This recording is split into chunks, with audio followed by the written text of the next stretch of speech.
Hello and welcome to the Cinderella podcast, where we watch and review every Cinderella adaptation we can get our hands on, discussing the same story over and over until we slowly go insane. I'm Liv. And I'm Talon. And today we watched Cinderella, made in 1985, which we're going to call the fairy tale theater Cinderella since it was season 4, episode 5 of the fairy tale theater TV show. Mm-hmm. Liv, do you want to tell us a little bit about what that is? I do, so much. So, Shelley Duvall is the daughter of Robert Duvall, who is a very famous actor, and she grew up in Hollywood in sort of the film scene, and she was filming Popeye, the live-action movie, with Robin Williams. She plays Olive Oyl, and she and Robin Williams were just like, hey, we should just do like a fairy tale theater. I think that'd be super fun. And so she did. So it's just this very low-budget series of fairy tales with people like Billy Crystal, Christopher Lee, Matthew Broderick, Robin Williams. Tim Burton directs one of them. It's a bunch of really, really famous actors doing adorable, cutesy fairy tales on a very low budget. Jeff Goldblum is in one of them. He plays the big bad wolf in The Three Little Pigs with Billy Crystal. It's amazing. That sounds adorable. It's so cute. So this is just her brainchild. This is just her baby. And I grew up with these. I love these. So this is definitely the Cinderella of my childhood. And I just had so many feelings revisiting this. How was it watching it again as an adult? How recently have you watched it? Because I know within the past year. Not within the past year, actually. We watched this just before we started the podcast. This was one of the 6 that we watched before we realized that we had to start a podcast. Mm-hmm. And was that more than a year ago? It was more than a year ago. Oh, do we have a podcast anniversary? Well, I think so, but I missed it. Oh, I missed it too. I'm so sorry. It's okay. We'll get it next year. I'm not good at anniversaries, but I have not watched it since, so it's definitely been over a year. How did it feel watching it? Probably more critically than you usually do. It was definitely a little weird. It was mostly as I remembered, but there were a couple of scenes that I was like, I don't remember that scene being quite so long or so poorly done. I don't remember that. I think that was added. I think YouTube added that since I watched this as a kid. I don't think that was there. Who crammed all this junk in here? Yeah, there was definitely a little bit of, I don't recall that. I don't think that was there. But all in all, a very positive experience. This still holds up really well as a Cinderella, so I was really happy to watch it. I love this one. Mm. So let's actually get started, I guess, then. So we begin with Shelley Duvall, who is the producer as well as the host, but not actually a character in the story. She just goes as like a voice in an empty room. Hello, I'm Shelley Duvall. And then poof, and she appears in the chair, and it's like a library kind of room with a fireplace. And she goes, it's nice to have some help from a fairy godmother. And she says, here's a story about a lucky girl that rose from the ashes and realized that she only needs to be herself to find true happiness and a prince. Yep. And then we get exposition music with some credits. And we're looking at the exterior of a house, and it's a nice house, and it's got a garden with, plants and stuff. And we see that somebody is in the window moving around, and we zoom in slowly, and we see that it is Cinderella. And she's got a little dusting thing in her hand, and she's just dusting. She's really pretty, guys. This is Jennifer Beals. She's the girl from Flashdance. She's the main girl from Flashdance. Oh my god! Yes, that's where I recognized her from. That's so funny. Yeah, she did. Oh, she's so young in this. Yes. Well, she did this right after Flashdance. This is the next thing. Wait, really? Yeah, this is the next thing in her IMDb credits list. It's Flashdance, this. That's wild. She seems so like sweet and like young in this that I automatically pegged her as younger. No, she is 22 in this. Huh. She's really pretty. She's got a very heart-shaped face and long dark ringlets and sort of a cute little up-tip nose, and she has a very soft voice when she speaks. It's very gentle. She was wearing a bonnet. Oh yeah. Which is a choice. Yeah. She's almost pulling it off, but not quite. Not quite. It's a little maid cap. She's wearing pink, which is not really a super flattering color on her. And this Cinderella is set in sort of the 1830s with like a big dash of whatever we felt like. So I mean, it's got some of the silly 30s hairstyles and some of like the big poofy sleeves and full skirts, but also just whatever we had lying around. it has strong 80s energy Yeah. in the choice of silhouette and like sleeve. Yeah. There's a little bit of like 80s prom in everything. You are not wrong. So we have a narrator who tells us that Cinderella lived with her father, her stepmother, and her two stepsisters. And overall, Cinderella was fairly content with this situation until one fateful day, and we get a knock on the door. Cinderella opens it, and a man delivers a note to her and says, "I'm so sorry." He's a very gruff man. He's got like a mustache and he's very serious faced. Mm-hmm. And the way he says I'm sorry is like very intense. So like it's very obviously that her father is passed. Yeah. So she takes the letter and she opens it and starts to read it. The stepmother comes in and just snatches it right out of her hand and then makes a very intense sort of big eyes, open mouthed face and goes, oh no. The two stepsisters come careening down the stairs, just galumphing down the stairs, saying, "Oh, mother, what is the matter, mother?" The stepmother says, "It's your stepfather. He's dead." And they all have hysterics. They wail theatrically. Indeed. While poor Cinderella just looks stunned. Mm-hmm. And the narrator tells us that they immediately start planning an impressive funeral to make sure that all the right people will be in attendance. And that the only one who really mourned his passing is Cinderella, who goes to sort of cry by the fireplace. And it's very sad. It is very sad. We should describe the stepmother and the stepsisters. Okay, I'm so excited about this. Okay, so I'm going to start with the stepsisters. So we have Arlene and Bertha, and I'm really happy that their names don't rhyme and aren't themed, for one. Arlene is the taller one. She's fairly stocky. She has red hair, and she has a very nasally, whiny voice. And her hair is done up in this bizarre top knot bun thing with some weird floofy bows and ribbons. Bertha is the other one, and she is very short and very plump, and she has ridiculous blonde curls, just blonde ringlets every which way, like an evil Goldilocks. This entire family looks vaguely like they're from Whoville, in that their hair is slightly gravity defying and very silly and may have involved wire. Bertha also has an incredibly obnoxious voice. It is a high-pitched, gravelly voice. The only way I can really describe it is it's like someone doing a mean impersonation of Moaning Myrtle.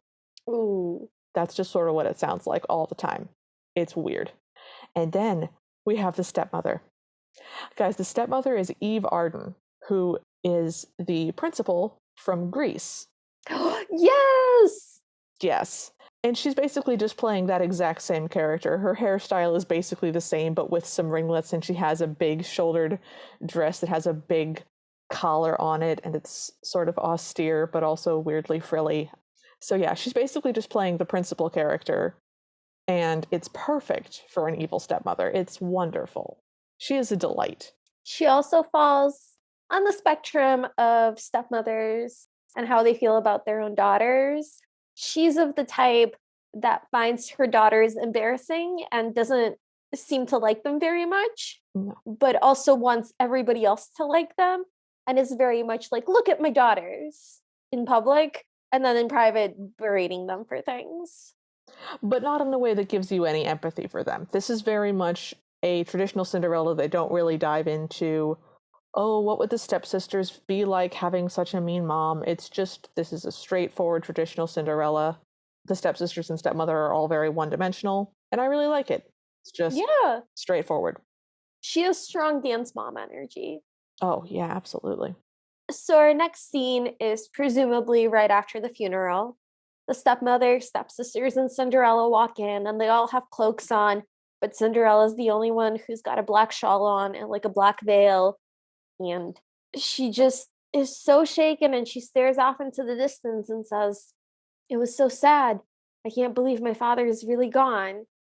And the stepmother goes, Yes, it's difficult for us all.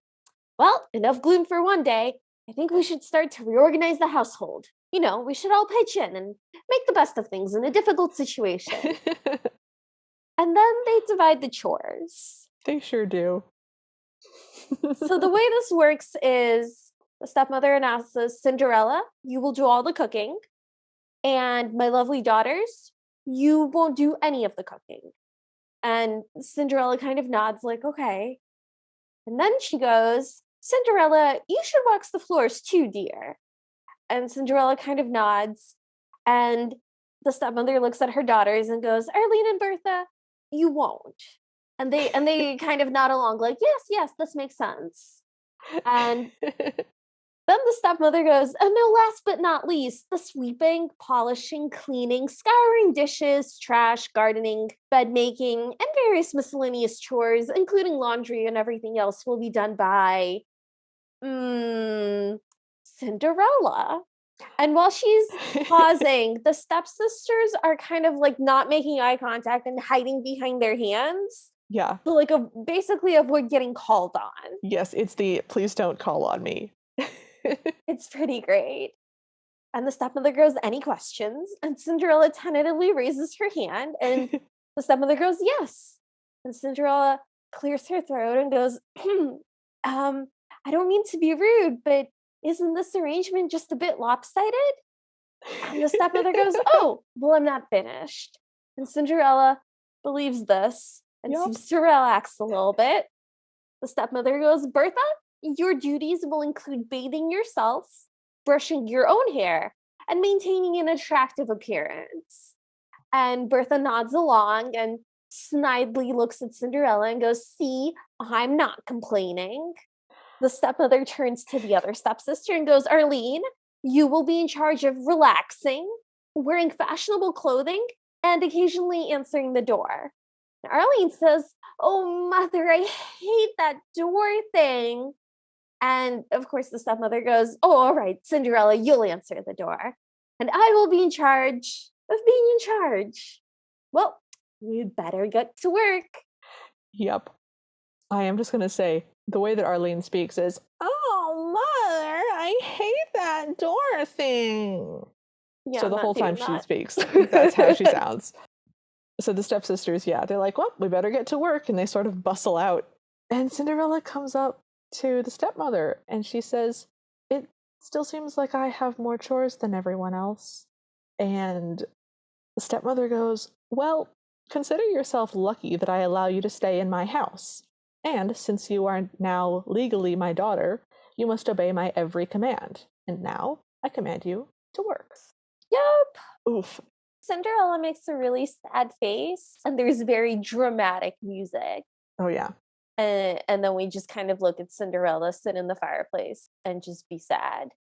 And then the narrator goes, and work she did. So I love this work montage. It's one of my favorites. We see her in a fireplace, cleaning out a fireplace. Actually cleaning out a fireplace the way that you have to do. So she's inside it partially. Which is very appropriate when your name is Cinderella. Yeah, and she sort of coughs and sneezes because there's soot everywhere, and she comes out and she wipes her forehead, and she's smudgy now. Her pretty pink cap and gown have smudges on them. I have in my notes sad coughing. Mm-hmm. We see the stepsisters just snoozing on the sofa, just taking a nap, and we pan up to Cinderella gardening outside, and she's shoveling or hoeing or something. She's doing something that is hard. She's clearly working hard. Mm-hmm. And we see her polishing her sister's shoes as they yell at her, and we see her washing clothes and hanging them out on the line to dry while it's very windy, and she just looks really tired. It's a fairly brief montage, and she doesn't do that much. I mean, in terms of just, okay, fireplace, gardening, clothes, shoes. But it's really effective. It really gets across the sense that she's doing a lot of things and that it's physically very difficult. Well, we also do get the narrator telling us that she did every chore and then some. Mm-hmm, that's true. So it's very clearly signaling. I thought that last shot when she was hanging out the laundry lasted a little too long, and it was kind of unnecessary, and it didn't fit the pace of the rest of the montage, because it was like a bunch of quick cuts to different chores and then one long kind of ponderous ending. And I wish it either been like a slower montage with a still shot and she comes in and out of frame doing different chores, or it had just continued to be quick. Yeah, I can see that. But then we get an amazing cut to a new scene. I have Bertha, who is the blonde fat stepsister. Bertha is posing ... Frenchly with grapes. She's holding the grapes up above her mouth while like half reclining. Mm-hmm. She's her own grape girl. Yes. Arlene is painting her. With like an easel set up and everything. It's very legit. Mm-hmm. But someone knocks at the door. Arlene sighs gustily and goes, "Cinderella, answer the door." And someone knocks again, and this time Bertha goes, "Cinderella, answer the door." But Cinderella does not hear them. And so Arlene takes off her painter's cap and grouchily stomps her way over to the door. Complaining about all the walking she has to do. Yes. And she opens the door, and a guy is there wearing a nice suit and a hat. And he says that his name is Edgar, and he's there for Cinderella. He says that they went to school together, and he's brought her some flowers because he just got back into town and he wanted to stop in. He's sort of swaying as he holds the flowers, so you get the sense that he definitely has a crush on her. Mm-hmm. Also, he brought her flowers. Yes. And do you want to? So what happens next is that one of the stepsisters, I believe Bertha, snatches the bouquet away from him, goes, "Cinderella's not here. She died." And his face just falls, and he's so upset by this. And he goes, "Oh no, what a tragedy. I'm so sorry." And the sisters go, "Well, we got over it. Bye." And they slam the door in his face and cackle. At this point, Cinderella walks into the room and goes, "Oh, who was that?" And they go, "It was Edgar." And she goes, "Edgar from school?" And they go, "Yeah, he came to ask me out. He hates your guts, by the way." Yep, that's what happens. That's what happens. And Cinderella is just, her face falls. She's so sad because her face sort of lit up too. And she was like, "Oh, Edgar from school?" And she's just really sad. So she's doing some sort of weird chore, some sort of sweeping thing, which is making dust. The stepmother walks out of a room to hold a silver vase and be like, "You missed a spot." And Cinderella scrubs it a little bit. And it's very clearly just clean this already clean thing. Mm-hmm. There is clearly nothing there. Yeah. There's an antics thing, and the stepmother eventually just snatches the silver vase back. And as she's about to storm off, Cinderella goes, "I have to ask you, why do you treat me with such contempt?" And the stepmother responds, "It's very simple. Nature has been very kind to you. You've been blessed with incredible beauty and a sweet disposition and a loving heart. These are qualities which are totally absent in myself and my daughters. Therefore, in order to balance the scales of nature which have been unfairly tipped in your favor, it is only right that we should treat you like dirt." Cinderella says, "I'm not sure I agree with that logic." And the stepmother continues, "Well, think of it as a good deed. You kiss up to us, we despise you, and everyone is happy." But I'm not happy. Splendid. And then she walks away. Oh, It's a great scene. it was really good. I really, really enjoyed their interplay. I really like how Cinderella addresses her situation. She doesn't stand up for herself a bunch, but she definitely does address the problems. And she does give some pushback about, like, well, that doesn't make sense. It seems like I'm doing all the chores. She doesn't just take it without saying anything. Well, it also does appear like this is a very, very recent development, and she's still just struggling in the wake of her father dying. Mm-hmm. Yeah. So it makes a lot of sense that she's acting like she's talking to somebody who's a reasonable person and like a good faith participant in this conversation, because before this, probably had no reason to expect something like this to happen. Yeah. So it kind of does make sense that she's trying to approach it like, okay, but logically, this doesn't seem fair. Like, we all agree, right? That this isn't fair. Like, I'm not crazy. This is weird. Is this weird? I feel like it's weird. Yep. It definitely makes sense in the timeline of the Cinderella. And I really like it. It's a thing that makes me happy when Cinderellas include this. Mm-hmm. Absolutely. But before we can really dive into this much more, there's a knock on the door again. And Cinderella opens it, and it is another man, a different man in a fancy suit. And he bows, and he says that he is a royal messenger from Prince Henry, son of King Rupert III. And Cinderella is yanked away from the door as the stepsisters violently replace her. Mm-hmm. And they're like, oh, come in. Please come in. We're wild about royal messengers, especially cute ones. And then Bertha goes, could we get you something to drink? Perhaps some ham? It's one of my favorite lines because she just looks manic. She's got all these blonde curls going every which way. She's wearing the craziest colors. They're like stripes that are pink and purple. And her eyes are just so wide and she's just so close to him. They're both just glommed onto this royal messenger dude, staring at him aggressively. And just, would you like something to drink? Perhaps some ham. The way she says the word ham is the funniest thing I've ever heard in my life. Yep. Because she offers it as if it's an example of a beverage he might want. Yes. And stretches it out very long. Yes. It's incredible. I could not possibly recreate it for you, but just know that it is very, very good. Yes. So the messenger is a little bit thrown by this, and he goes, he cordially invites you to the Royal Autumn Ball, the theme of which is autumn. It's great. And he tells them that there will be food and unlimited champagne, and they're squealing and very excited. Musicians. Arturo and his band of merry cellists. Yeah, I would see that. Absolutely, that sounds like fun. So he sort of bows to the sisters and he says, okay, well, until then, I must bid you adieu. And as he says adieu, just full on sprints from the house, slamming the door behind him. And the stepsisters jump up and down and race after him and scream, adieu, adieu, adieu, adieu. It's very funny. And then they scream, we're going to a ball, in a very low, aggressive voice, and shriek and cackle and bounce. If they weren't mean to Cinderella, I would actually like them a lot. They seem like a ton of fun. Yeah, I could see that in a sense, but no, I don't like them. Well, because they're mean to Cinderella. Like, I'm not going to be like, well, they are mean to her, but they're also very funny. No, like, they suck. But I can see a version of this where I enjoyed it a lot. Okay. So then we cut to Cinderella measuring and sewing and making gowns for the stepsisters. Arlene is tightening a corset on Bertha, and Bertha's complaining about not being able to breathe. The stepmother says that one night of suffocation won't kill her.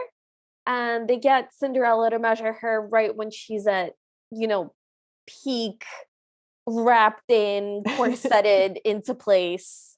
Bertha makes a weird noise blowing air out of her mouth, something halfway between a raspberry and just like a sigh. Yeah. It seems very unintentional.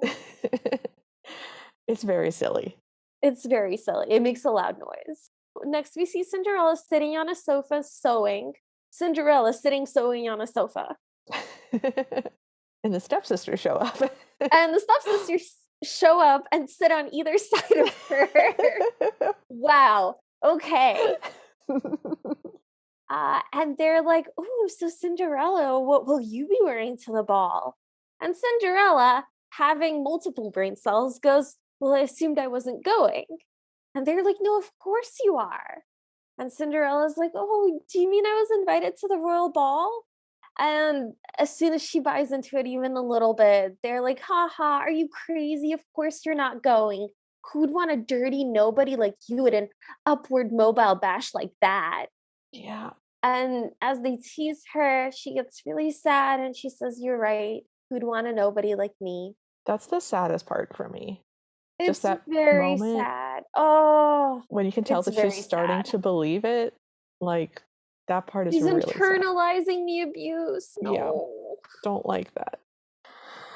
So now we're in the actual getting ready for the actual ball scene.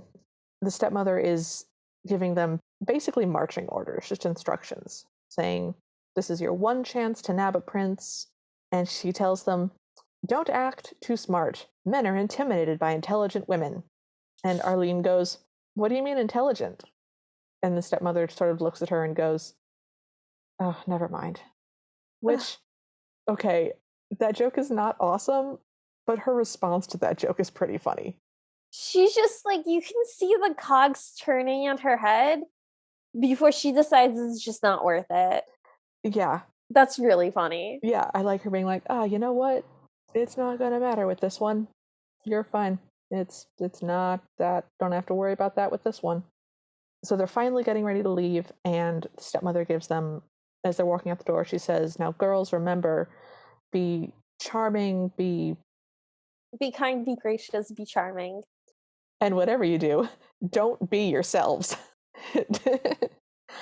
And she says this, and they all sail out the door, and Cinderella calls, "Have a good time," after them. And in the middle of the word time, they just slam the door on her.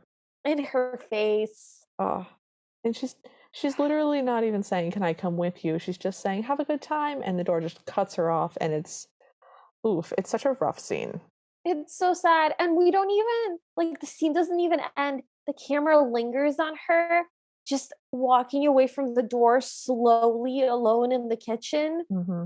And then we see her in the next room and she says out loud to herself, "I think I'll just stay home alone and sit by the fireplace." And as she sits down, sad music starts playing, Mm-hmm. but you can see over her shoulder behind her, a rocking chair begins to rock.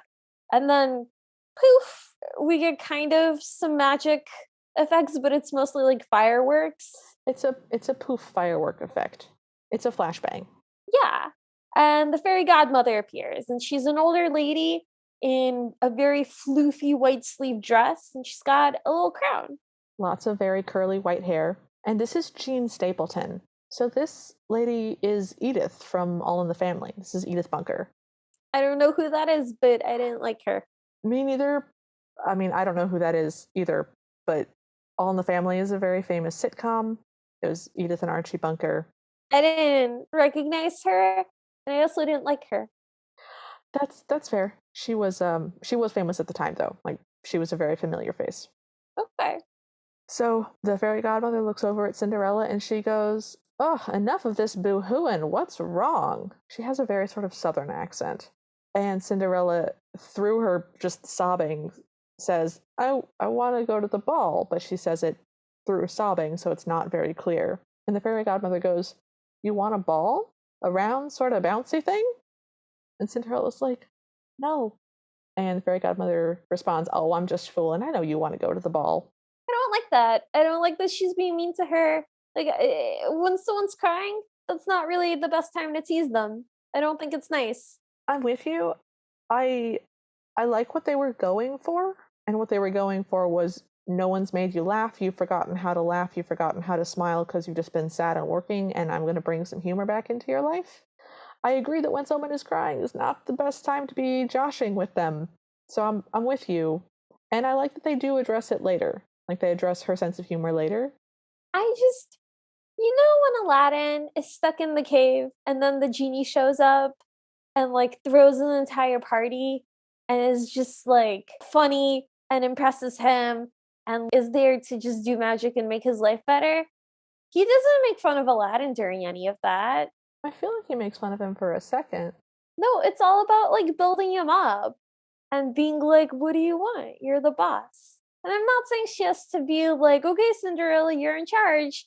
But it would be so much nicer if she was like being mean to the stepmother and stepsisters and was like, "Oh, did that woman come in here and go, 'Cinderella, do this, do that,' That and would like just like that would be much better. mimic Yeah. some of her mannerisms?"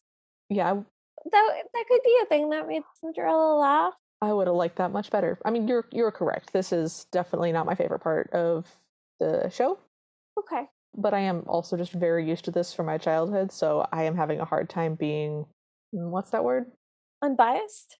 It's not quite the right word, but sure, unbiased.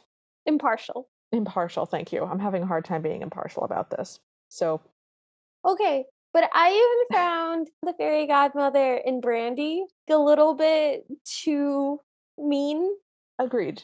Yeah, So my tolerance for a fairy godmother teasing a crying Cinderella is basically like right at zero. Like yeah, I don't like that at all ever.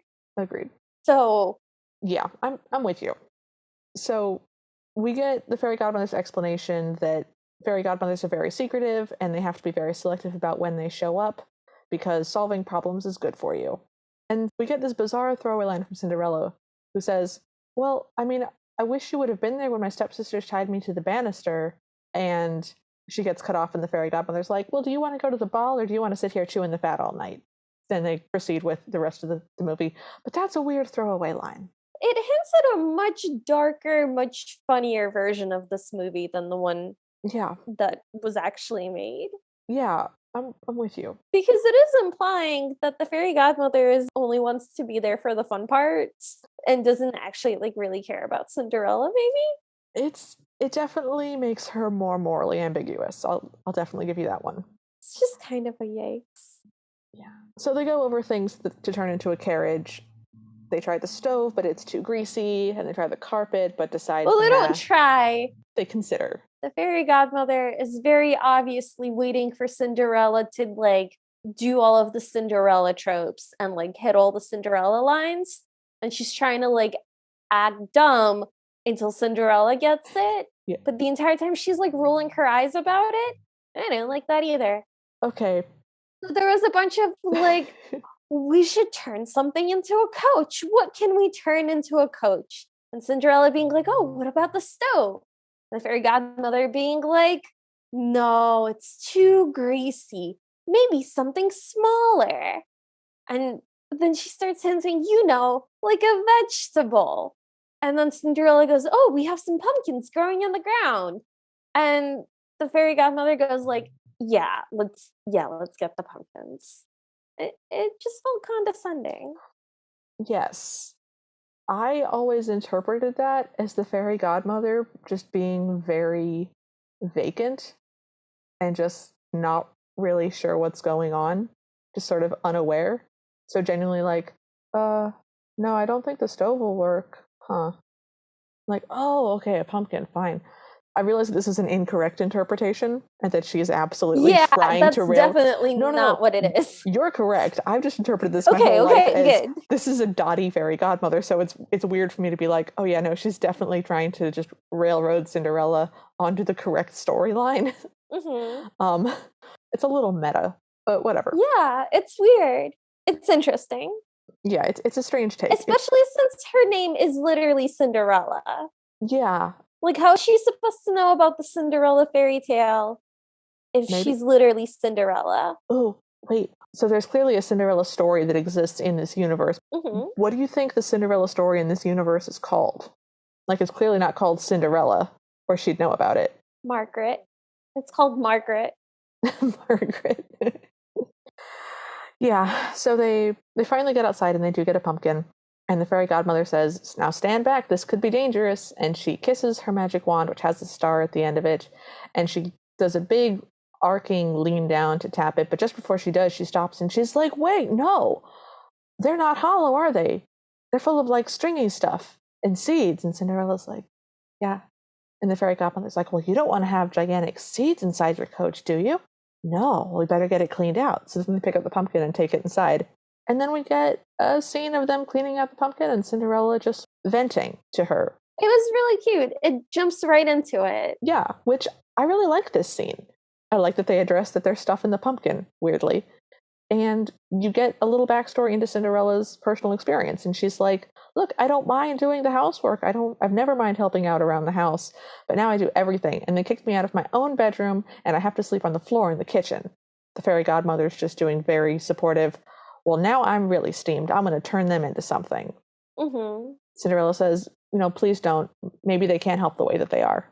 I really like this because Cinderella has not had a chance to vent to anybody since her father's died. Mm-hmm. And I love that she has this with a very sympathetic person who doesn't try to problem solve and is just like, yes, that was terrible.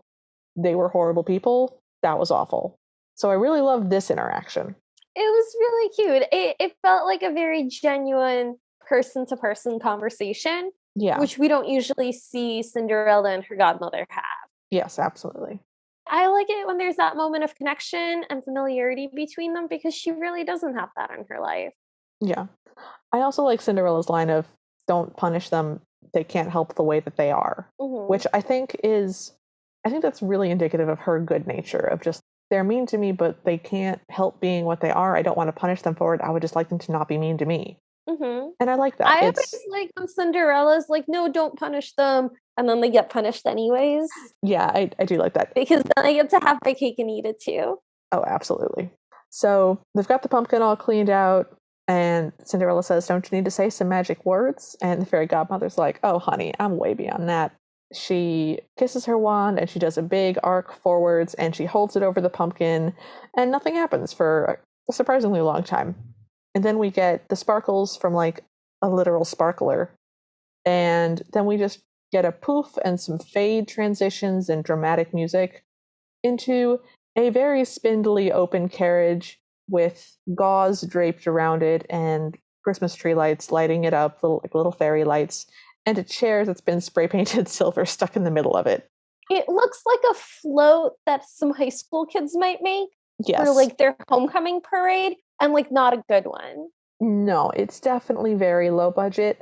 I like it because I liked it when I was a kid.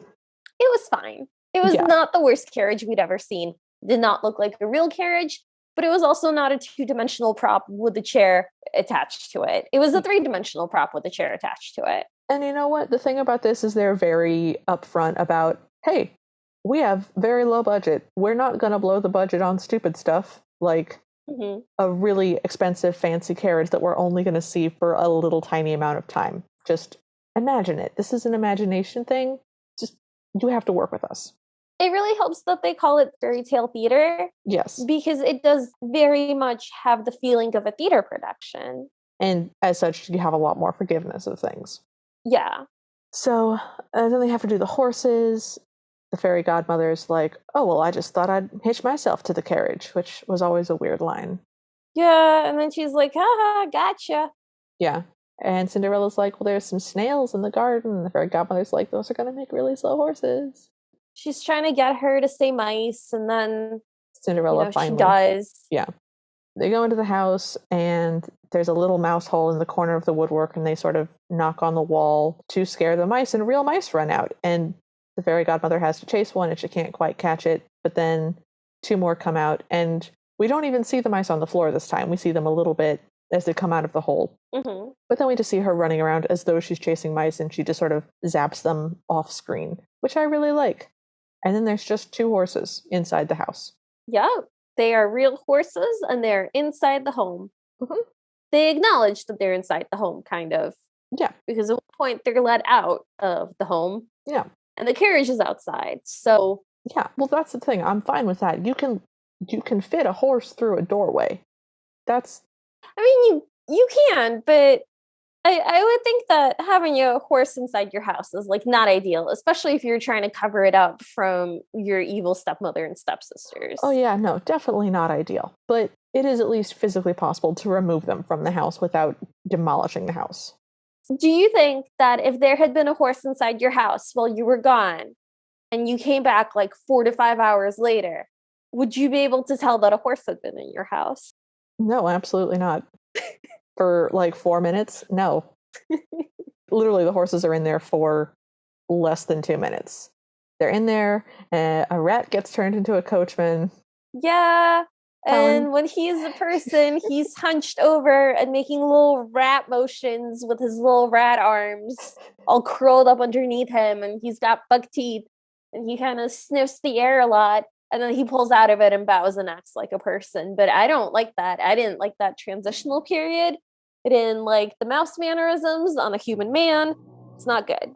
Okay, so hear me out, though. Normally I'm with you. I don't like it when that happens. Mm-hmm. I like this one because the premise is that it's a theater. Like, it's called fairy tale theater. Mm-hmm. And so rather than I know they do poof transitions for everything else, and they absolutely could have just done a poof transition. But I like that they were like, hey, we're just going to have him act like a rat for a little bit. Like, oh, I'm curious about what's going on, and now I'm a person. I like it in this one. I think the guy does a really good job pretending to be a rat turning into a person. And because it's premised as a theater, I have less issues with it. You've made a very thought out, very well said argument. Here is my counter. I don't like it. That's totally fair. That's completely fair. I find it like very unappealing. I just don't like it. I don't like seeing it. I don't care what the reason is. Just have him like jump up a little and look at one arm and then look at the other and then shrug and go lead out the horses. I don't disagree with you. I feel like I've complained about this a bunch in other ones, and I don't want to be hypocritical, so I want to explain why I'm more okay with this one. I mean, you're allowed to feel the way you feel. I just want it on the record. Yuck. Okay, that's very fair. Okay. Then the fairy godmother goes, "Are you ready?" And Cinderella is like, "Well, I can't go like this." And the fairy godmother goes, "Sure you can. You'll be one of a kind, the only girl dressed in soot," which again, mean. Yeah. And she goes, "Gotcha." Yeah. Cinderella goes, "I like you. You make life fun." No, she doesn't. She's mean to you and it works every time. Like, they don't laugh about it. She's always like, "Oh, you got me." I mean, she is smiling for the first time, so Yeah, because a person is doing nice things for her while being mean. I just think that her bar is set so low that she doesn't know what it's like to be treated well by someone. I'm sorry, that's so dark, but I think that this isn't good. okay. I'm sorry. I don't want to agree with you, but you're Okay. not wrong. So I'm just gonna talk about her dress now because it's really pretty. So moving on. Moving on. She gets a really pretty dress. It's yellow. It has big sleeves and a boat cut neckline. There's little ruffles at her sleeves, and it's got a big tulle skirt that's flowy. And again, this is very mid 1830s. And she's got a little flower crown on, and her hair is in all these really pretty long dark ringlets, and her face is all clean, and she just looks so pretty. She looks very happy. Mm-hmm. The fairy godmother gives her, as something extra, glass slippers and says that these are glass, so don't go kicking any rocks around. I like that we get an explanation of the glass slippers are literally just the fairy godmother's, like they're just hers, they're not part of the magic, and that's why they don't vanish at midnight. I don't know that that's explained any more than usual. She doesn't poof them into existence. She just hands them to her. But where they came from is unclear. So probably also magic. Different magic, though. I don't know. For me, it made sense. The fairy godmother hands Cinderella into the coach and tells her that she has to be home by midnight because the magic will all end, and says, "Trust me, this is no joke." Cinderella rides off, and the fairy godmother waves at her and says, "I love my work." And then they're at the ball. Yes. There's music playing, there's some musicians, there's dancing. It is not the most impressive ball we've ever seen, but it does look like, it could be people at a party dancing. There's more than several people in the room. Yeah, there's a decent number of people. There's people that are clearly foreign. There's somebody wearing an Asian style dress. There's somebody wearing like a turban. It's some fun costumes, and it's a lot of people. And I love the ballroom itself because it's just a big circular room with stairs that go down to the middle, which is the big dance room floor area. And around the edges are these big fluted pillars with gauzy cloth draped, not between them like curtains, but over them like sashes. And the backdrop is just a color. It's just a fading color from purple to blue. Like there's nothing there. It's not pretending to be a room in a castle. It's not pretending to be outdoors. It's just generic. This is a ballroom and the sky is past it. I really liked it. I thought it made the most out of what it had to work with. I thought it looked like a set, but it looked like a very nice set. Yeah. It had like definitely a feeling of space. It looked fancy. It looked nice. I thought they did a good job. It was much better than I had expected. Yeah. Based on like what their budget appeared to be. Yeah, I love it. And we meet Prince Henry now. Prince Henry is a very young Matthew Broderick. He's so cute. How old is he in this? He's 23 in this. Really? Because he looks like he might be like 16. He has such a baby face. And that's one of the things that I really like about this is that they have a very sweet and innocent kind of connection. Spoiler, the prince and Cinderella are going to have a connection. But it's very sweet. It's very innocent. And I love it because he's 23 and she's 22. Like in real life. And so it just feels It's nice. It's just really nice. It just feels really pure and sweet. I love it. It's great. So the prince is making the rounds and just being polite to all of his guests, who are mostly ladies. And he's just saying things like, "Oh, so glad you could come," and "Oh, such a lovely dress." And one of the ladies thanks him, and after he shakes her hand, she's like, "Oh, I'll never wash my hand." He's like, "Oh, okay," and kind of walks away from her, only to greet a lady who like winks very aggressively at him. Mm-hmm. And he goes, "Oh, excuse me, fair maiden, is there something in your eye?" And she goes, "No, I was just giving you a signal." And he goes, "Oh, no, no, no, goodbye." I love that. I love that about him. The girl with the hand kissing, by the way, he kisses her hand and she's like, "Thank you, Prince Henry. Thank you, thank you, thank you." And he's like, "For what?" And she's like, "For kissing my hand. Thank you. I'll never wash it again." They do a really good job of just letting us, the audience, know that all sorts of people fawn over him and he's just not interested in it. Like, he doesn't want any part of this intrigue. He doesn't really enjoy having people just fawn over him. He's definitely very uncomfortable. Yeah, and I love that. I love that when the prince is not into being famous. Yes, for sure. I do occasionally like it when the prince is like cocky, and then Cinderella kind of takes him down a peg a little bit, Oh, yeah. and like he kind of has enough blows to his ego to like develop empathy for another person Absolutely, yeah. and like grow a backbone. And I'm like, I usually like that. Oh, yeah. I love that. That's just not the story we're in, though. This is just a different No, flavor of no, no, no. Cinderella. So we cut to the stepsisters, and they are ogling the aristocrats, but also stuffing their face with food. Just doing your running commentary. Yeah. And the stepmother's like, "Oh, what about him?" And they're like, "Ew, he's old and ugly." And she goes, "Who cares? He's an aristocrat." And then they see Prince Henry, and both sisters race over to him and say, "Hello, Prince Henry." And as they do so, Arlene spits out some of the food that's in her mouth because she had been literally just playing like Chubby Bunny.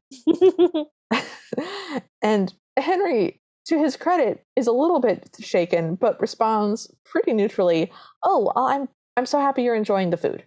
That is not neutral. I think that is so shady. What? No. I think that's, what do you say when somebody races up at you and spits out food at your feet when you're a prince hosting a party? You're like, clearly, whatever you want. I mean, clearly whatever you want, but he could have said... If you were polite, he could have just said, "Hello, it's nice to meet you. Excuse me." I don't know. I feel like... If somebody's cheeks are full of food, yes, that's rude, that's tacky, whatever. But if you're the prince, you can't just be like, "Ha ha, you like the food." I don't think that's what he was doing at all. I think he was Then why mention genuinely... the food? Because it was an embarrassing moment and he was trying to like smooth it over and just make everything like chill again. Just like, neutral. Nothing happened. It's fine. Okay, he is either being snarky or he just put his foot in his mouth accidentally. He does not have the capacity to snark. This is the least snarky prince we've ever met. He's so not snarky. I know, but it's Matthew Broderick, so I keep suspecting him of being snarky. Okay, so here's my thing. This was my introduction to the concept of Matthew Broderick. So everything I've seen him in subsequently, I'm like, why is the prince being so mean? He's such a sweetie. He's doing a lot of like genuine, sincere big eyes at the camera. Yes. And I'm like, what is he trying to hide? Nothing, because he is 23 and he is genuinely just a pure little cinnamon roll at this point. Wow. His life has gone on some weird twists and turns, and I feel differently about him now, but past Matthew Broderick is just adorable and pure, and I love him. Oh, I have any feelings about Matthew Broderick other than like, my God, look at that child. I'm so old. It's the oldest child ever. No, I'm so old. My grandmother. He tries to leave them at this point, but the stepmother has cornered him and goes, "Well?" And he's like, "Well, what?" And she goes, "Well, what do you think of my daughters? Aren't they captivating? Fascinating? And he's like, "Oh, I think I hear my father the king calling me." You missed something? Oh, right. I missed the dancing. Okay. Okay, so she goes, "Don't you find my daughters fascinating?" And he kind of hems and haws and goes, "Oh, well, considering we've never met, And then they interrupt by saying, "We can dance too, and you can dance with both of us at the same time." And he literally lifts a hand to his ear and goes, "Oh, I think I hear my father, the king, calling. Excuse me." It's amazing. It's a wonderful, oh, I'm sorry, I have to go somewhere else now. I have to go wash my cat's hair. But everything stops in that moment because Cinderella has arrived. The whole room has stopped and is looking at her. And the stepmother says, "Who is that woman?" Which is usually a line reserved for the prince. But okay. Yes. So people are sort of gathering around her, and I love that men and women are all gathering around her. She's not just being surrounded by a gaggle of men. Yes, I do like that people are like just intrigued by her. Yeah. But I don't like that they're swarming her a little. I don't like that they're swarming her, but I do like that it is a pretty even mix of men and women, and it seems like she is just a little bit shy and not sure what's happening, but she doesn't seem like in peril. Yeah, or even overwhelmed. She just seems a little confused. Okay. So Prince Henry sees her and starts making his way to her and stops and asks somebody, who is she? They say, I don't know, but she's obviously a princess. And Henry's like, yeah, obviously. So he walks up to her and the crowd parts for him and he goes, hello. And she goes, hi. And then they just sort of stand there for a second and she's looking out over the ballroom and he's just staring at her like a puppy. And she goes, have you ever seen anything so beautiful in your life? He's like, no. It's really cute. She continues to say like, oh, I'll remember this forever. This is so great. Finally, she looks at him and he is just still staring at her like a puppy. And she asks if he's okay. And he's like, yeah. And then he goes, you wouldn't like to dance. And she goes, I wouldn't? And he goes, I thought not. She goes, no, I mean, I would. He's like, oh. It's an appropriate amount of awkward. It's an amount of awkward that does not make me uncomfortable, but which does humanize the situation. Okay, I'm all for the awkward. I liked when they were being awkward at each other in equal measure. I didn't like the prince's like self-defeatist thing because he did it a couple of times. And I don't like that he's going in with the attitude of like, no, she would never want to dance with me. Oh, I'm sure she has a boyfriend already. Oh, I knew it. Okay. I don't like the vibe he's giving off. He hasn't said anything wrong. He hasn't done anything wrong, but it's too close to like nice guy vibes for me. Okay, I hear what you're saying. On the other hand, I really like the reversal because normally it's Cinderella being like, oh, he would never look at me. He would never talk to me. And it's him being the unsure one. That's cute. Yeah. I do like that. I would rather he got that out of the way with somebody else and not with her. Okay, agreed. Like with his dad or with like a random guy or just like somebody else. Okay, I'm with you. Yeah. So the prince leads Cinderella to the floor, and they're the only ones on the floor, and we get tinkly, fading, cute music. We get a lot of fade cuts, so just overlays of her putting her hand on his shoulder, and then him putting his hand on her waist, and it fades in and it fades out. They're doing a very simple waltz, but they are doing a waltz, and the music that's playing is a waltz. Okay, but this scene takes so long. The scene does take a lot longer than I remembered. And you know, I think this is usually when I would go to the bathroom or like get another snack or another glass of water, which is why I don't remember the scene being this long at all. There's a lot of like dimmed lighting and the camera moving in circles around them, but the steps that they're doing are very, very basic, just very back and forth. And it kind of like has them dancing and then overlapping, them dancing but slightly closer from the same angle. There wasn't a lot going on, and we stayed there for a really long time. Yeah. They do eventually do some twirls, and that was more fun, so I think we could have cut out a whole bunch of the first just back and forth part and just cut right to some twirls. And then had, a handful of overlay panning shots, but then have just some just looking at them, because we literally never see just them. It's always an overlay of them big and see-through and then them dancing on the floor. It goes on for a long time. I would have also accepted if they had shown us their faces close up and them just like looking into each other's eyes or just looking happy. Just their faces. I don't know. I don't get a lot from watching people like mechanically move side to side in a way that is just very robotic. Yeah, it's not the best dance scene. It's kind of cute. I like the opening with the slow hand on the shoulder, hand on the waist. It was very romantic. That was cute. That was very cute. And he's wearing white gloves, but her hands are bare. And like it does feel like very intimate that they're holding hands and like looking at each other. Like that's cute. Yeah. He's wearing sort of like a red faux military type thing, by the way. The dance finally stops, and she curtsies, and he bows, and he leads her away from the floor. And we cut to the band. And the band leader turns around and goes, "We're going to take a little break now, but we'll be back real soon, ladies and gentlemen. So don't go away." I thought we were about to have an intermission. But we didn't. Nope. No, we should. And he's looking right at the camera when he says it. I love it. It was great. So Cinderella compliments the waltzing. She says, "I've never danced that way before. You were magnificent." And he says, "Well, it takes two to waltz." Okay, I think that he's really awkward, but yes, he is. Okay, but I like that. No, it's cute. Okay, how I interpreted that was, she's like, "Oh my gosh, you're amazing," and he's like, "Well, I mean, we're both waltzing. Like, you were amazing too." I know he doesn't say that, but I always heard that as, I couldn't do it without you. We're both involved in this. I thought it was just a weird line for her to say. Okay, it is a weird because "you were magnificent" is just very a lot for something that was so lukewarm. It's not like he spun her around in a salsa. It wasn't a fancy dance. Or lifted her up at some point, or did a bend or whatever. Yeah, it's a little bit much. Yeah, he didn't even dip her or anything. So I don't know about magnificent. Magnificent is what you say after you dance with Zorro or something. I'm with you. I agree. So they're just sort of standing around now, and she's looking around the room kind of pointedly, and Henry says, "Oh, are you looking for someone?" "A boyfriend, right. I knew it." And he looks really disheartened. And she says, "Oh no, actually I was looking for Prince Henry. Do you know him?" And he has this quiet little smile, and he goes, yeah, I know him. I know him very well. He's a charming young fellow."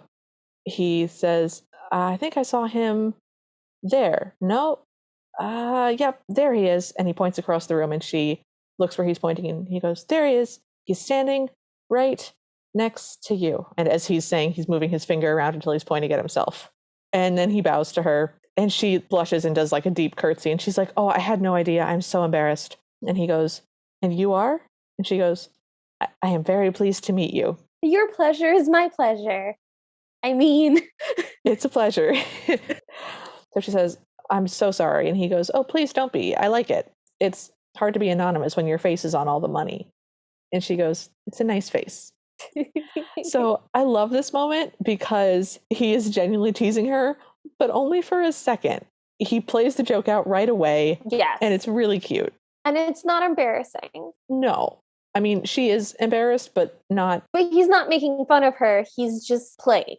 Yeah. It's nice. It's not mean-spirited. Yeah, I don't like it when the prince actively tries to lie to her and tell her that he's not a prince, but he has just found out that she didn't know. Mm-hmm. And he's like, oh, okay. I also like that he didn't use this information to get her to talk about the prince. Oh, no. He wasn't like, "Oh, well, what do you think of him? He's a pretty handsome guy, huh?" Yeah. He didn't do any of that. It was very nice. Mm-hmm. But we're interrupted by the stepsisters.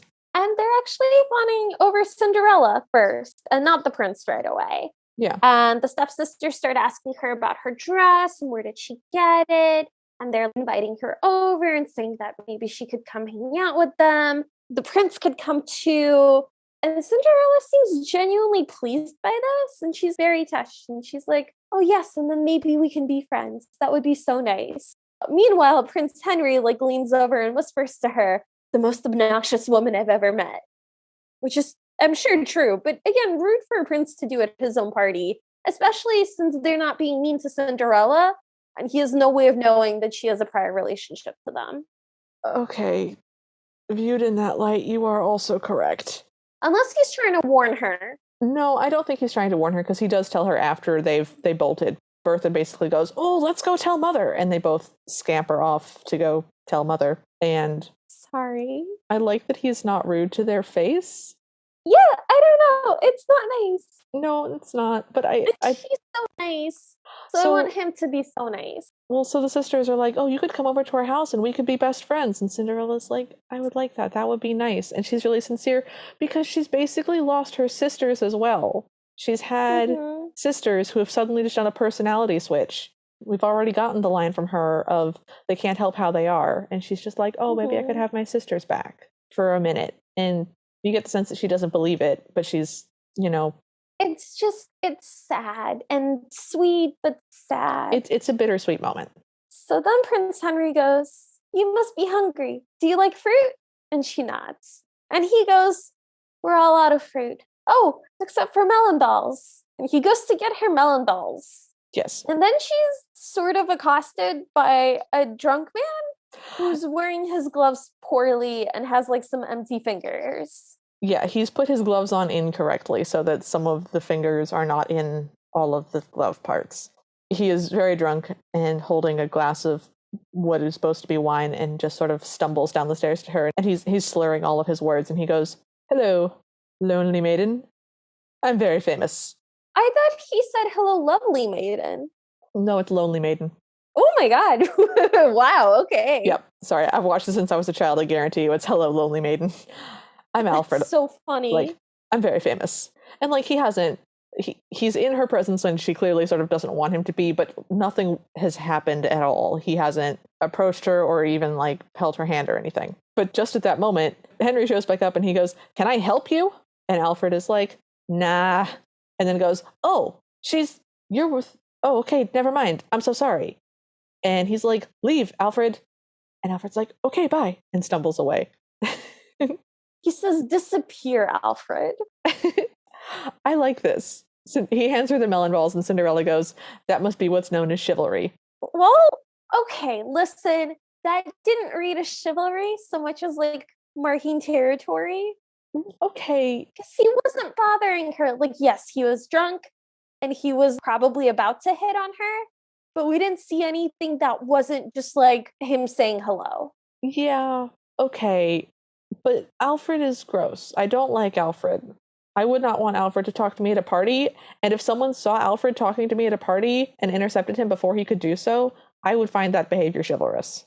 Listen, I am 100% certain that if that had gone on for like 30 more seconds, it would have been warranted. But it didn't. So like... Okay, but also, the prince knows Alfred. He knows these people. Okay. He knows that Alfred hits on everybody and is just the douchey frat boy of this royal court. And he's just We don't know that. We don't know that. You decided that. We don't know that. The movie didn't tell us that. Come on. Seriously? I'm sorry. I just I don't think it was chivalrous. All right. Fine. I'm so sorry. Ruining my childhood. I'm sorry.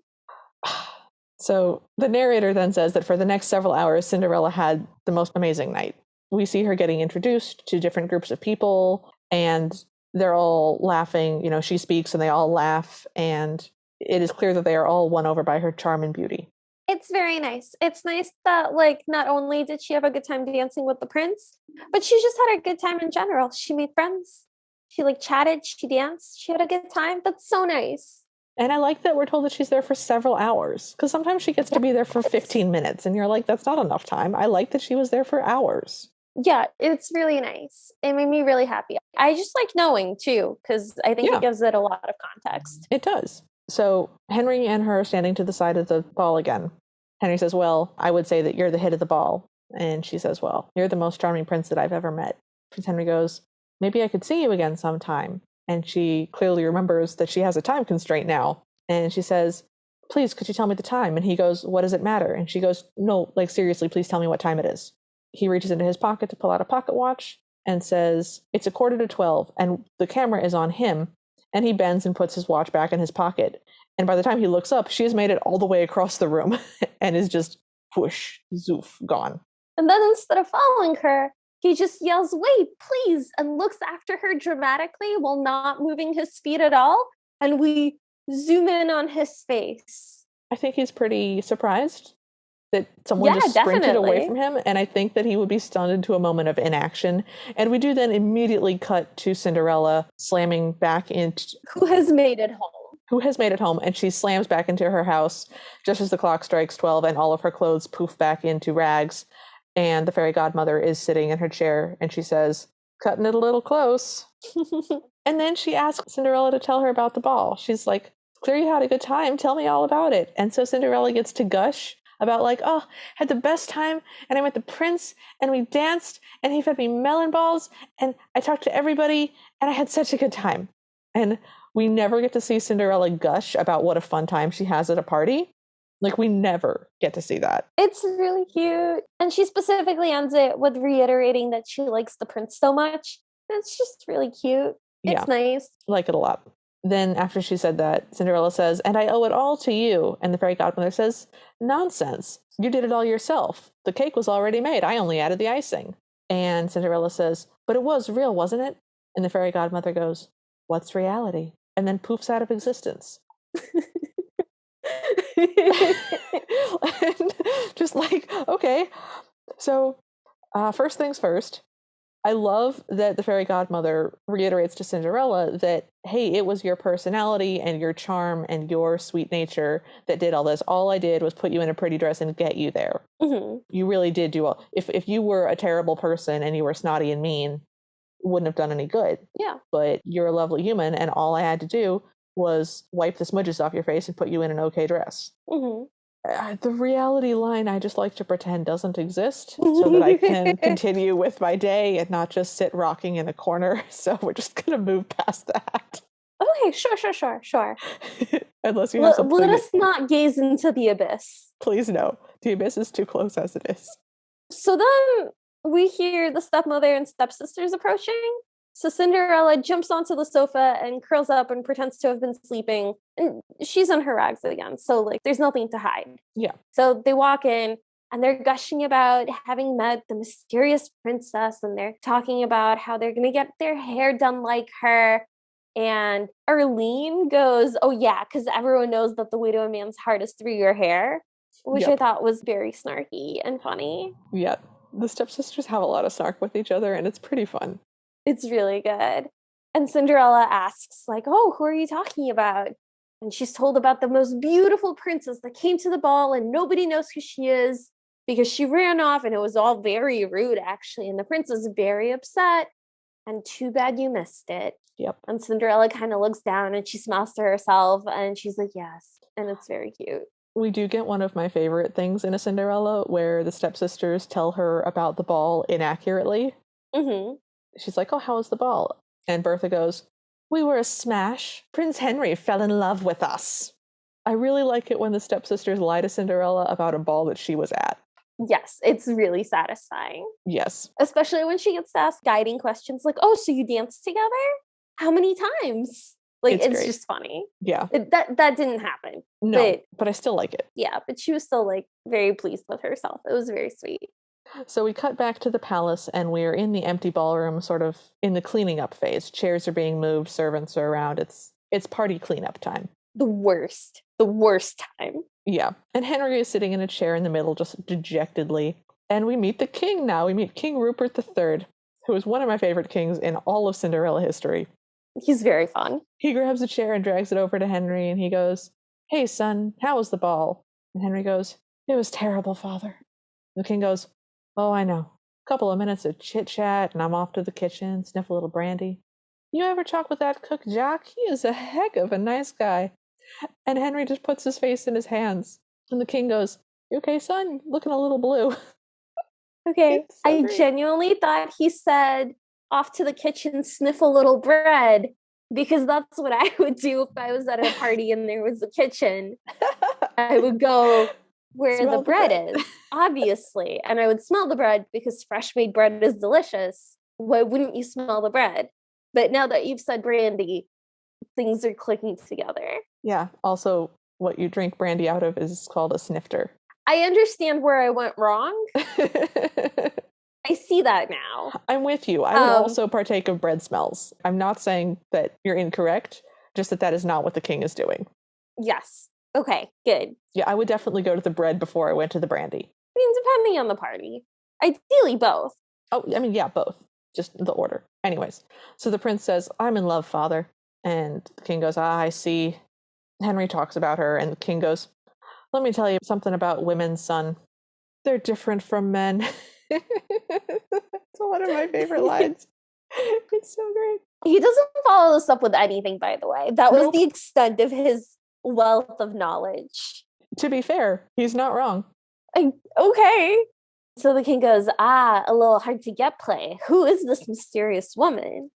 And Prince Henry goes, I don't know who she is. I don't even know where she's from. All I know is that I want to see her again. And the king kind of thinks about it and goes, well, we know she likes to come to fancy parties. Throw another one. We'll leak it to the press. We'll invite everyone. We'll leak it to the town crier, is what he says. We'll leak it to the town crier. That's so funny. And Matthew Broderick lights up and he's like, that's a terrific idea. We'll have another ball tomorrow. Leave the decorations up. Prepare the melon balls. And the king goes, okay, well, I'm a little pooped. Maybe wait till next week. But leave those decorations up. Save a little money. Yep. And then we're at the ball again. And it's next week. It's next week. Okay. One, leak it to the town crier is one of my favorite lines in the history of film. That's very funny. It's great. I also am really happy that there is another ball and it's him trying to find her. That was a cute idea. Yeah. And I love that it's next week and not tomorrow. Yeah. Although, I don't know, did they announce it right away or did they wait until the day before to announce it in true tradition? Oh, that's a good question. I don't know. Okay. Yeah, so we see this next week ball. It's big pillars and it's draped in gauzy fabrics and fancy people are there dancing. And then we cut to Cinderella alone in the kitchen. And she is looking up to the sky calling, please, please, where are you when I really need you? I just have to see him one more time. She sits and puts her head down on the table dejectedly because nothing is answering her. And then the fairy godmother goes, oh, where is your faith? And Cinderella says, oh, there you are. There's another ball. And the fairy godmother looks really sad and goes, listen, I can't. Last week I lost my magical powers. Maybe something I ate? I don't know. And then she goes, gotcha. And they do the whole pumpkins and rodents thing. But I just she's so upset. Why would you do that? Why would you do that? Yeah, I don't like that joke. This is clearly a big deal to her. I'm like, she has a rough life. Just let her have it. Just be there for her. No one's there for her. Yeah, okay. So we cut back to the palace and Henry is not in the ball. He is pacing around the door and sort of dancing with himself and just genuinely being anxious, and it's kind of adorable. The king comes out and he goes, son, she's not going to show. Come back in. And Henry's like, no, I'm just going to wait a few more minutes. And the king goes, I'll be in the kitchen, which I love so much. Now we're back at the manor, and Cinderella had already gathered the pumpkin and the mice and stuff. Okay, so the pumpkin's already hollowed out and ready to go, and the mice and the rat are in cages next to the pumpkin, and she brings the fairy godmother over to them and kind of gestures to him, and she's like, I got everything ready. And the fairy godmother is a little taken aback and kind of makes fun of her for it a little bit. Oh, you don't want to waste any time. No.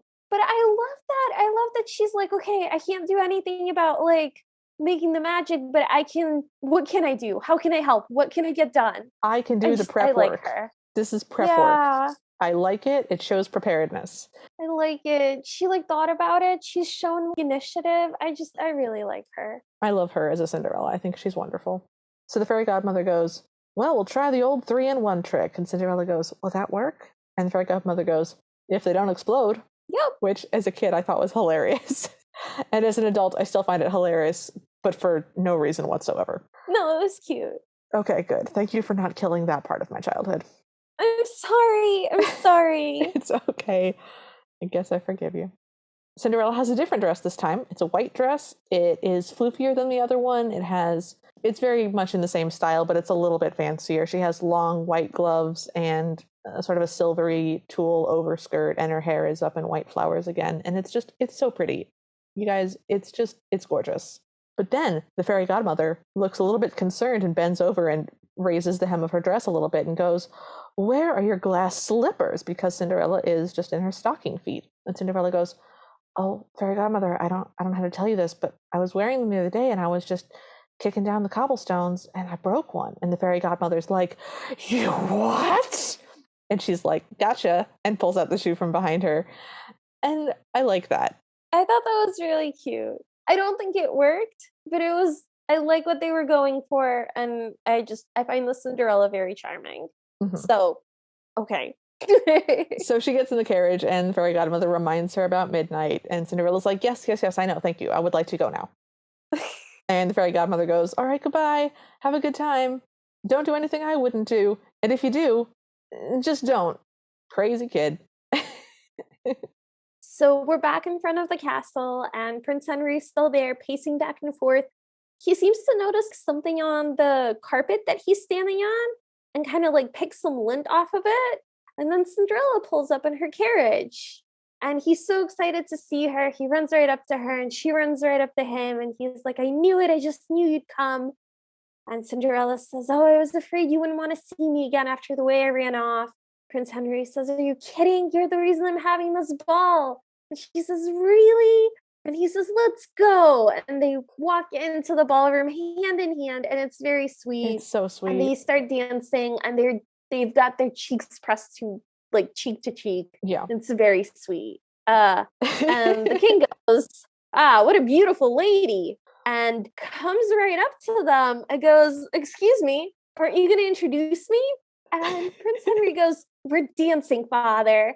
And it's just prime, like, cranky teenager. Oh, it's incredible. The teenage it's energy. so good. The teenage energy is so good. The king goes, son, come on, I'm the king. Introduce me. And they've kind of rotated a little bit on the dance floor. And so Cinderella's facing the king now. And she goes, hello, I've heard so much about you. And then they keep turning. And now Matthew Broderick is forward towards the king. And he goes, can you wait until later, please? It's so funny. It's so great. And the king backs off. He's like, no need to get huffy. And just kind of goes back to his seat. It's the best. I love it. So we fade to Cinderella and the prince sitting alone outside by a fountain. And Cinderella says, Henry, since you're more experienced, maybe you can tell me why we feel so comfortable together. And Henry goes, oh, that's easy. I have no idea. All I know is I couldn't stop thinking about you all week. And Cinderella goes, you too? I felt empty, like there was a part of me missing. Henry goes, me too. And Cinderella goes, but I don't feel that way now. And she goes, do you suppose that's what love is? And Henry goes, it's a possibility. I just wish I knew more about this sort of thing. It's just so cute and so pure. It's just like small children talking about adult things, and it's hilarious and cute. It's very sweet. And I do like that they appear to be on the same level. Yes. Like, I genuinely believe that they're both figuring this out together. Absolutely. And I love that because it puts them on very even footing. Yes. And I like that she's comfortable with him and she's initiating a lot of this. Yeah. And she's expressing curiosity about it. And she's the one that goes, well, do you know anything about kissing? And he says, yes, I'm almost certain it has something to do with lips. And she goes, like mine? And he goes, yes, they get very close together, almost touching.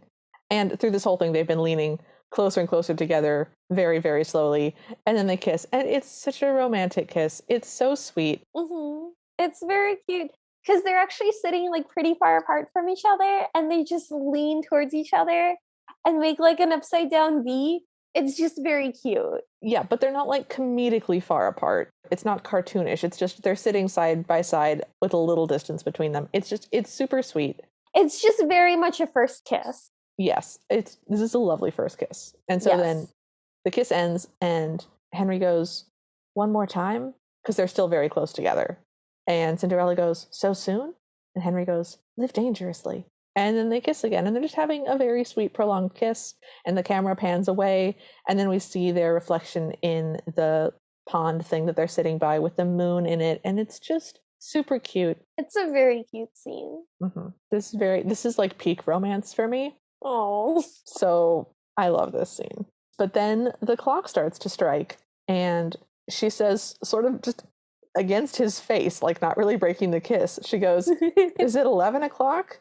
Already? Except it sounds like, is there 11 o'clock already? It's so funny. And he goes, I think it's 12. And she's like, oh no, and gets up and runs away. And he looks very confused in a different direction from the one that she's running, and then looks back at her and goes, not again, and gets up to chase after her. Yeah. I love how much he is chasing after her, because he's definitely running. A lot of prints just sort of toddle after her. He is booking it. Like, he is full on running. He is not catching her. No, but Nope. he's definitely putting in effort. And it's nice to see after the first time where he was just frozen in place, Yeah. that this time he's like, no, I'm ready for this. I've got my running shoes on. Yes.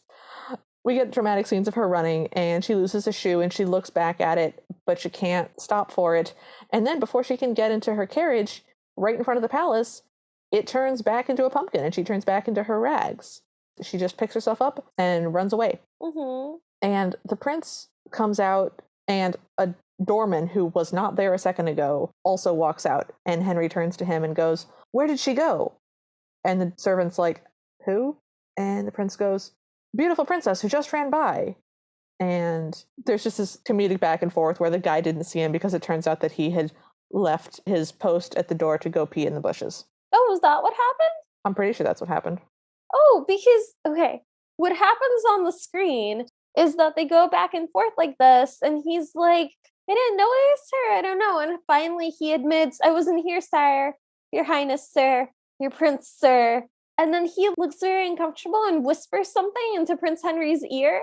And Prince Henry just goes, oh. Look, he's either peeing in the bushes, Uh-huh.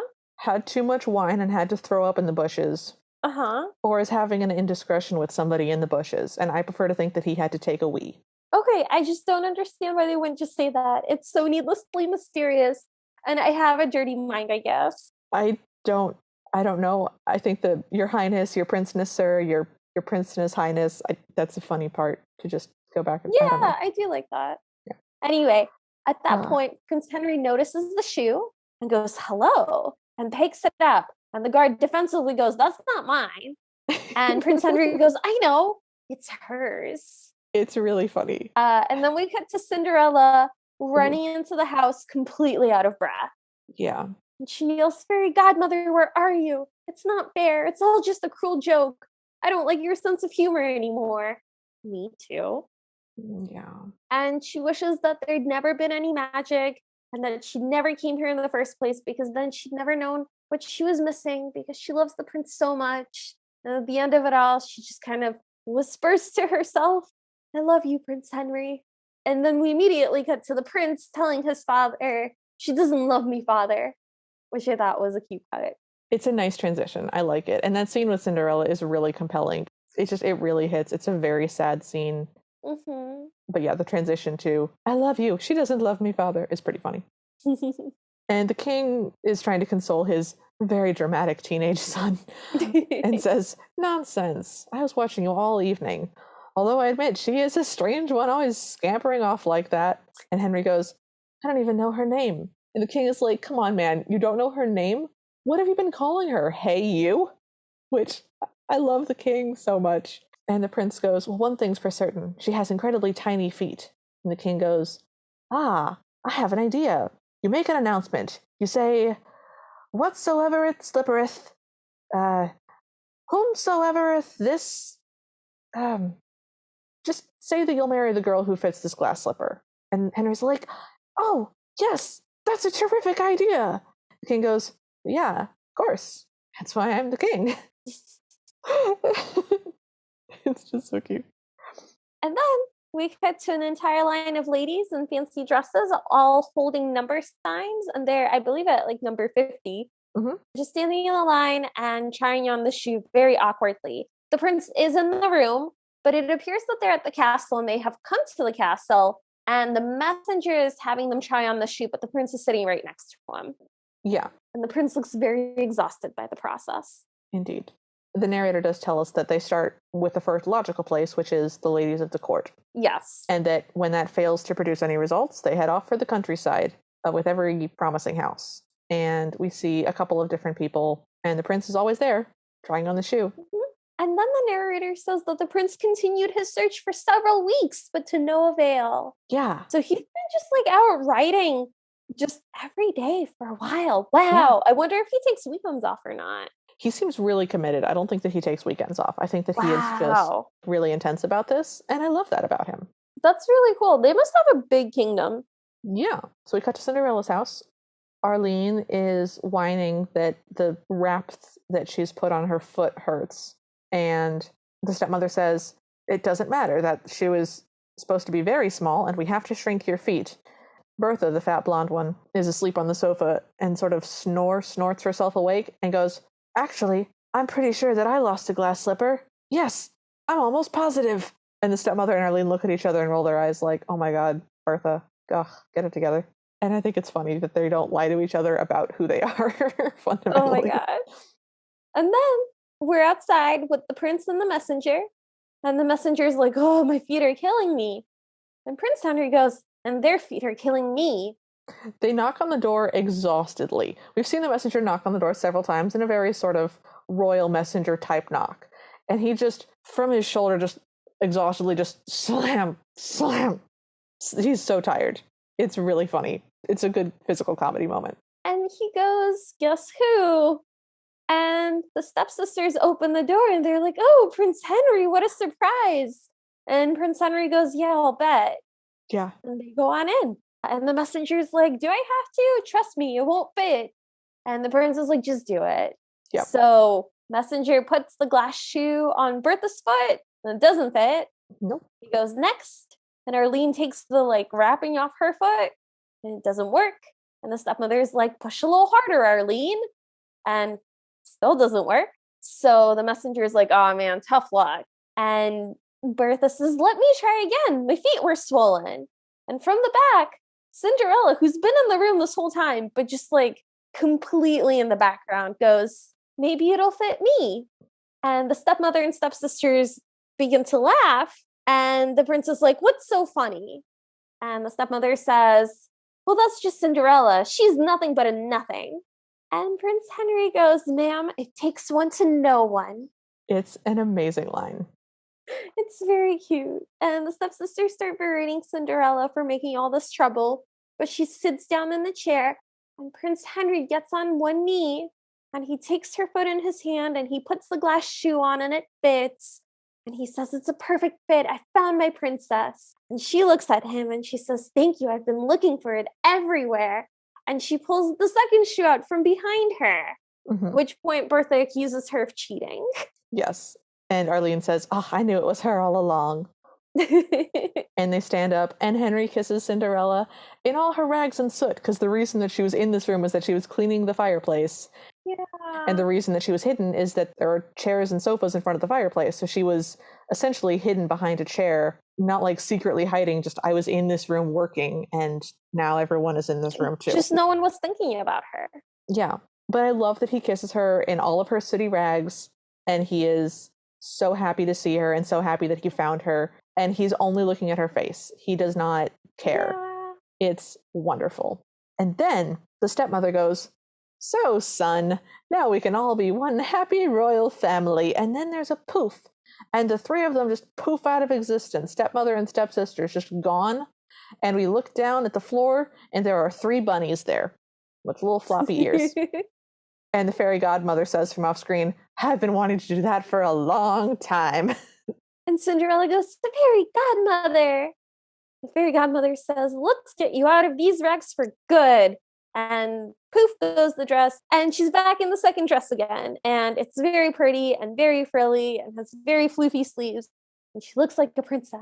Yes. And then the prince says my favorite line, which is, pardon me for asking, but who is that magic woman? It's great. And Cinderella goes, that's my fairy godmother. She's the one who brought us together. And the prince goes, thank you, dear lady. It's great. And Cinderella gets worried about the stepmother and stepsisters and says, don't you think it's a bit cruel to turn them into rabbits? And the fairy godmother goes, no, it's okay. It's only until midnight. And then Prince Henry puts 2 and 2 together and goes, midnight. Oh, but that's why. And the fairy godmother is like, yeah, handsome and smart. Prince Henry says, oh, please tell me you'll stay for the wedding. And the fairy godmother says, who do you think is going to give away the bride? And Cinderella and Prince Henry start kissing again. The fairy godmother takes a couple of steps forward and looks right at the camera and goes, and they lived happily ever after. And then she goes poof and disappears. And we get the narrator saying, and who would know better than a fairy godmother? Which is said like it's a joke or the answer to a riddle, or some kind of revelation. But like, no, we know that already. It was a weird double ending. I'm not normally a big fan of people looking down camera, but if anyone's going to do it, I think the fairy godmother is the only one who's allowed to. It was just weird that she addressed us, and then also there was a narrator. It was just a weird choice.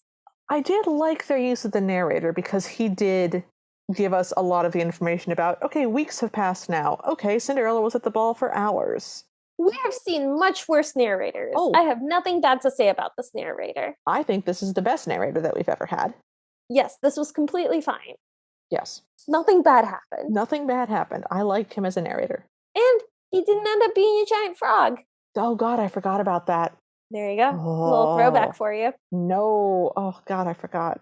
Okay, but that is where the movie ends. So we're done with the fairy tale theater Cinderella now. So, Talon, what are your highs and lows for this? So my high is the relationship of the prince and the king and just kind of their back and forth. I found those lines to be the funniest, and I really like their dynamic of the king being a little pushy and a little absent-minded and kind of like, oh, I hate all those parties. I just go hang out in the kitchen with Jacques the chef. Like, I thought that was funny, and him wanting to be introduced to Cinderella and the prince getting like very petulant. I thought that was very funny, and I just enjoyed anything the prince did that wasn't just him being very straight man to other things happening around him. So when he got to be the funny one, I really enjoyed it. Agreed, yeah. My low is the way that the fairy godmother jokes with Cinderella. Every time she joked with Cinderella, I was like, I don't know, man. Like, this is not a good time. She's clearly upset. Just like, this doesn't have to be a joke. That's fair. How about you? Okay, so my high is the scene about, do you know what kissing is? Yes, I'm almost certain it involves the lips. That's my favorite scene. I think it is so romantic. I think it's so cute, and it's such an innocent, pure, sweet love. And it's so sweet, and they're both just little babies, and it's adorable. It's cute. It's my favorite scene. My low? This is going to be weird. My low is Edgar's lived experience. Because his school sweetheart, who he came to say hello to, he thinks she's dead. Yeah, poor Edgar. Why was Edgar in there? That's like the inclusion of Edgar, I think, is my least favorite, because the Cinderella story works better when you see her as not having been romantically involved with anybody before, or even having romantic interest in anyone before. You know, she's friends with the villagers and stuff, but she's pretty isolated. If they'd managed to make him like a jerk in that scene, that would have been okay, I guess. Or if he was genuinely just a friend and hadn't brought flowers. Or it could have been like one of her father's friends or something. Yeah. Or like a local lady. Or, yeah, it could have worked, but it didn't work. Yeah, I've never liked the inclusion of Edgar in this movie, because what would have been makes me really upset to think about, because like she could have had a whole life that didn't involve magic, where she just answers the door, Edgar asks her out on a date, she falls in love with Edgar because she can love a number of people, love is not limited to one person, and she doesn't have to engage in magic and just gets everything she wants. And don't get me wrong, I like that she ends up with the prince. I think that she should have ended up with the prince. I'm happy that she ends up with the prince, but I don't like that Edgar was an option. I agree completely. So what would you change about this movie? Oh, I'm going to get rid of Edgar now that you've made your case for it. Like, obviously, get rid of Edgar. Okay. I'm going to change the order of this next season so that you ask these and I get to take the easy answers. How about you? Oh, how about me, now that you've stolen my answer? Yes. Okay, thank you. I'm going to need a second. Oh, take your time. I know it's hard to come up with all the good ideas. Okay. Yeah, I would have the fairy godmother not make fun of her. Yeah. I would have the fairy godmother just do magic that makes her laugh. You know, a ball bounces around the room, or she puts on like a funny puppet show of the stepsisters, or she makes fun of them in some way. Okay. I don't know about puppet show, but okay. I don't know where that came from. I just reached sideways into the bag that is my mind, and what came out was puppet show. So, okay. Too bad. So yeah, I would make Cinderella smile and engage with happiness in a different way. Do you think our listeners should watch this? Oh yeah, absolutely. This one's really cute. I agree. It is on YouTube. It's 53 minutes long, so it's super easy to watch. It's adorable. I recommend everybody watch this. It's one of my favorites, if you haven't guessed. I mean, like, if you like watching Cinderellas, and like, if you're listening to this podcast, I hope to God you like watching Cinderellas, because otherwise, like, what are you doing here? Is it a punishment? Like, I'm worried. I have concerns. Anyway, so if you like Cinderellas, I'm reasonably certain you'll enjoy this one. It's cute. Yeah, it's very cute. I will obviously be watching this again. Will you be watching this again? I'm not opposed to watching it again. I don't think I would ever watch it by myself. Okay. But if you wanted to watch it again and you wanted to watch it together, I would totally watch it again. We should watch The Three Little Pigs because it has Jeff Goldblum as the big bad wolf and Billy Crystal as the little pig, and it's absolutely hysterical. That is wild. That is a wild sentence that you just said to me. Yeah. Valerie Perrine plays a sexy pig. Okay. Okay, so final grades for the movie. What are you giving this? I'm giving this a B+. Okay. I don't love it like you love it, but it's very cute. I liked most of it. There's just a couple of like polish kind of things that I didn't love that could have been reasonably easy fixes. On the whole, it works for me. So B+. Okay. How about you? Well, I had decided to give this an A+ going into it because I love this movie and it is the Cinderella of my childhood, but you've ruined it. So I don't like that the fairy godmother is so mean to her, and I don't like Edgar. Having watched however many dozens of Cinderellas we've watched at this point, there's a lot of things that they could have done better just in terms of storytelling. I like what they do with the budget that they have, but I think that they told parts of the story poorly. So I'm going to give this an A-. Wow. Yeah. You're very fair. I'm pretty sad about that. So A-, and I'm just going to be sad in the after party. Well, it's almost midnight, so thanks for joining us. If you like this episode, please leave us a rating or a review. We'd love to hear from you. So follow us at CinderPod on Twitter and Instagram, like our Facebook page, or email us at thecinderellapodcast@gmail.com. If you want bibbity-bobbity bonus episodes or to hear us discuss this week's Cinderella, but with more adult questions, language, and beverages, join us in the Ever After Party at patreon.com/CinderPod. Our intro music is Bad Ideas by Kevin MacLeod, and you can find him at incompetech.com. So Liv, what are we watching next week? Next week, we're watching Jim Henson's The Storyteller, episode 9, which is The True Bride, which is close enough to a Cinderella that I think it's going to count. Okay. It may or may not be Muppet-based.